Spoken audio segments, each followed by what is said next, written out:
В вечерней школе города Алдана провели пожарные учения. Как ученики и педагоги учреждения показали себя на тренировке, в материале Татьяны Вахниной.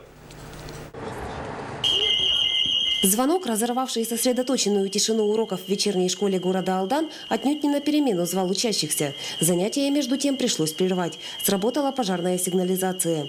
Сотрудники учебного заведения вызвали спасателей. Мальчишки и девчонки тем временем покинули помещение. Настоящая опасность, однако, никому не угрожала. В вечерней школе проводились пожарные учения.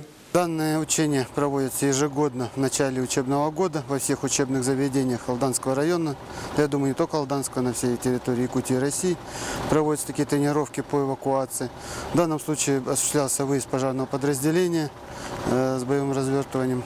За пределами здания педагоги посчитали учащихся. Все мальчишки и девчонки оказались в безопасности. Спустя несколько минут прибыли сотрудники МЧС. Ребята с интересом наблюдали за процессом работы спасателей, так называемым развертыванием.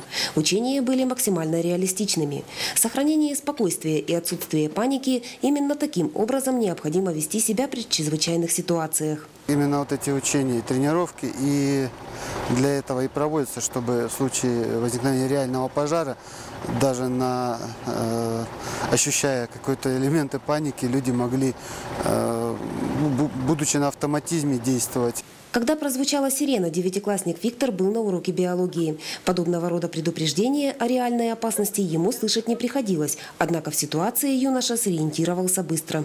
Безопасность, прежде всего, такие учения должны проводиться в каждой школе, я думаю. После того, как, согласно легенде, пожар был ликвидирован, ребята продолжили грызть гранит наук. По словам сотрудников МЧС, в вечерней школе пожарные учения прошли на высоком уровне. Татьяна Вахнина, Сергей Шипачев, НВК «Саха», Алдан.